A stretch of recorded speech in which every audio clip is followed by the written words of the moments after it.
Mr. L.N. Krishna. He heads the regional hotspots, key accounts, communication and industry affairs at Danfoss India with a leadership focus on business development and knowledge positioning.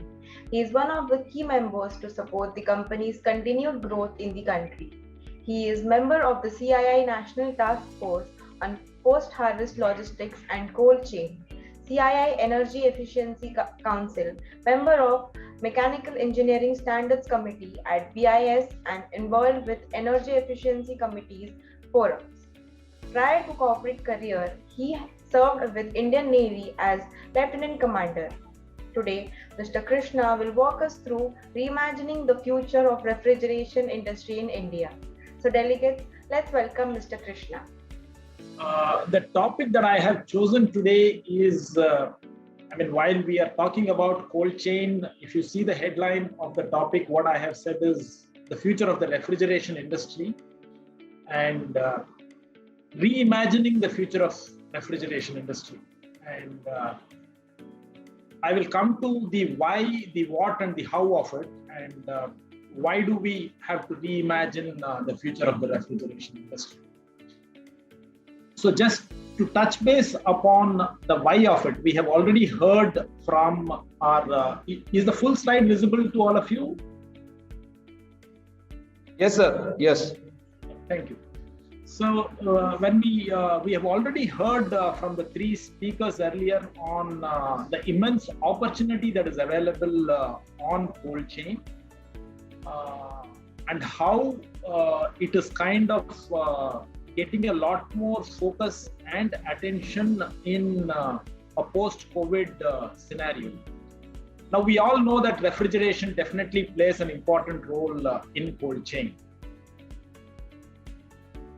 When we look at it from a refrigeration point of view, and not just at a COVID scenario, we are also aware that the COP26 is currently happening and there is a lot of deliberations that are happening on climate, and India has taken a very, while it sounds 2070 is too long way off, but 2070 in itself is quite a steep target for India to come to net zero. And India has also the sustainable development goals that we are looking at meeting them by 2030. There are 17 sustainable development goals. And when you look at the first box that I have put here, there are about 8 sustainable development goals that the refrigeration industry has a direct role to play. And these 8 sustainable development goals are in a large way related to agriculture and food. If you look at a zero hunger kind of a situation, having a good health, having clean and affordable energy, the impact of climate. These are some of the things that I have put there. You can read them in. Refrigeration as an industry has a direct impact on all these sustainable development goals and how India is going to achieve the sustainable development goals. We also heard from our earlier speakers on the aspect of how cold chain integrates the farm to fork. I would actually call it the fork to farm. We have to connect the fork to the farm and not the farm to the fork, because that's when we know what is required at the fork, which can be produced at the farm end. Today we are doing the other way around. We are producing at the farm end and trying to push it onto the fork. We don't exactly know whether that is what the fork is needed. But keeping that part aside, when you look at the point number 2, in India, we have a huge nutrition deficit. While a large part of the population today is still able to get 2 meals a day, they don't have good nutrition. You don't see too much of greens on their table or fruits on their table. While at the same time, we have a lot of loss happening in that very perishables. And how do we address that? I guess some of the speakers have addressed. So the why of the refrigeration industry and the importance of the refrigeration industry comes into play. The third one is the medical and the pharma industry, where the role that cold chain plays needs more emphasis, because in the last 18 months, we have understood the kind of importance it plays. Moving on to the next slide, the what of the refrigeration industry. And when we look at the current scenario, the existing scenario, even in a scenario where there is a lot more penetration of cold chain that has happened in the last few years, the overall penetration of this sector in India is close to 7%. Even in an economy like China, it is close to 30%. In a developed world, it is probably 60 to 70%. We need to note that it is not that everything needs to move through cold chain. Like some of my earlier speakers highlighted, it depends on where the demand is. And if the demand is at a distance, it needs to move through a cold chain to ensure that the perishable retains its quality. And increasingly, because of the urbanization that is happening in the country, the producers and the consumers are at a different location. And that's the reason for us to bring in the aspect of cold chain. Otherwise, in an earlier era when everybody was living closer to the producers, you never needed cold chain because they were always closer to the place where it was produced. And that brings in the concept of how do we improve this consumption basket. While we do talk of lower processing levels in India, at the same time, we also need a cold chain to ensure that fresh perishables are available on the plate, because we all know that fresh is any day better than frozen, and we would want things to be consumed fresh. So we need to reimagine the refrigeration industry in terms of understanding how can we get more and more fresh produce onto our plates. What is the technology that is needed? What is the awareness that is needed? What is the skill levels that is needed? And when we look at the opportunity size, while on the right side, you can see the opportunity size, which already we have highlighted in terms of pack houses or reefer vehicles or cold storages and ripening chambers. But more importantly, what I would want us to focus on is not on just the opportunity that is available, but look at it from the aspect of the cooling action plan. This opportunity is going to put a huge pressure on the energy demand of the country, put a huge pressure on the cooling demand of the country, put a huge demand on the refrigerants that are required for this.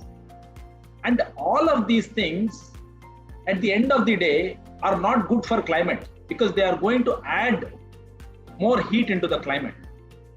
So we need to understand from an industrial point of view, what is it that we can do where we can reduce the energy demand, where we can reduce the refrigerant demand, where we can look at alternative energy requirements, and is there energy that is being lost that can be combined? Do we always need to depend on a grid for energy requirements? And that throws a huge opportunity for the sector in India. And it is just not for large corporates, because this is an opportunity that is going to come up for a lot of startups, for a lot of entrepreneurs, for a lot of students who are right now coming out. And that's the opportunity that they can capitalize on. Because we all talk of electrification from a vehicle's point of view. But electrification and energy storage is an opportunity that can be capitalized in the cold chain sector. Today, a lot of the dairy sector that is available, where bulk milk chillers are used in the rural areas, depend on diesel gensets because the power supply is erratic. So there is an opportunity for renewable energy along with energy storage and electrification to change that, to make a paradigm shift there and move away from diesel gensets, because it is not only costly, but also an impact on the climate. That's the kind of opportunity that we have in this sector today. And it is, while our dairy is one aspect to it, but it is also available in fisheries, it is also available in meat, it is also available in fruits and vegetables. And we need to look at newer ways of working within this sector rather than decide that, okay, this is the way things have worked and this is the way that things will work. We need to look at how do we change, make a paradigm shift there. So looking at this, what is the way forward that I believe that the refrigeration industry should be imagined? I have put it under 5 pillars. And the first pillar, I believe, is the sustainability pillar, where we need to, like I spoke, we need to look at integrating renewables and energy storage into the sector. The second is we need to look at low GWP and natural refrigerants as an alternative to existing technologies that are available. In some places, in a lot of large cold stores, we already use natural refrigerants. But in commercial refrigeration industry, we are still working on a lot of HFCs. What are the options available there? The third aspect within sustainability, which is a lot more important, is business model innovation. Because the current business models that are working are not actually enabling us to increase, make a paradigm shift, make that multiplier effect in the industry. While it is a sunrise industry, we can't expect the sunrise industry to keep rising for the next decade, 2 decades. We need to move fast. We need to see the sun rising and come up really high. And for that, business model innovation and financial model innovation is going to play a very key role. The second pillar is on efficiency, where we already have a lot of cooling technologies and heating technologies, and in both these places, there is a lot of energy that is lost. So sector integration is going to play a very important role in cold chain. How do we use the heat that is coming out of refrigeration to produce probably hot water that we need elsewhere in the same establishment? The second aspect on efficiency is on stakeholder development. While we have some real stalwarts like who are already there on the panel, who know what efficiency is and have been the driving forces, we need many more people here. The consultants, the contractors, the system integrators, the students. We need a multiplier of these people to understand what efficiency is, and they're driving it in their daily life. And that's very key. And to me, magazines like TCBU and panel discussions like this are things that will help us move in that direction, but we need to do much more of this.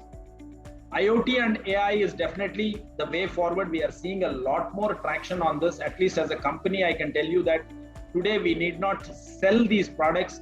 Customers are asking us more and more of how they can work on their cold store or their cold chain solution remotely. So it's becoming more a demand driven. The third pillar is on skill and capacity development, which was touched upon a little bit, but we need definitely a lot more effort here. We need 1 lakh plus skilled technicians in this space. So there is a lot of effort that needs to be done here. And I'm happy that societies like ISHRE are doing very good work there. We need to further focus on this. The fourth pillar is on policy directives, where at this point in time, while we have guidelines for buildings like ECBC, we also need guidelines for cold storages and package houses, and they need to be measured. While on commercial refrigeration for deep freezers, we are getting 5-star labeling. But how do you bring in something like a labeling or a star rating for larger cold storages? And how can you drive that at a ground level? Is there a scope for incentivizing people who are adapting these guidelines? Because there are a lot of policies and subsidies available for the government, from the government, to establish cold storages. But can we link them up with some form of an energy efficiency and sustainability so that people will more willingly adapt sustainability in that direction? And work with Bureau of Indian Standards, because when technology develops, you also need to develop newer standards so that people can easily use those technologies, because some of the technologies that can come in could be technologies which will need the right safety standards in place. And there are standards, the last pillar, where there are standards already available for natural refrigerants like ammonia, where ISHRE has worked very closely with industry and Bureau of Indian Standards and developed a standard. Today, it is important that that standard be disseminated and communicated to stakeholders, because stakeholders should know that a standard is available to them which they can use and be safe to use natural refrigerant. So we need to understand how we can do that. So I would kind of end there, that we need to look at the way forward from these 5 pillars and relook at the way we are working on the refrigeration industry, because that tomorrow refrigeration industry, when the people are passing out, they should look at joining this industry as the industry which will help them not only reach sustainable development goals, but also help make the planet a safer place to live in. And that's the direction we should look at. And if we aim for the sky, I'm sure we will reach there. Thank you.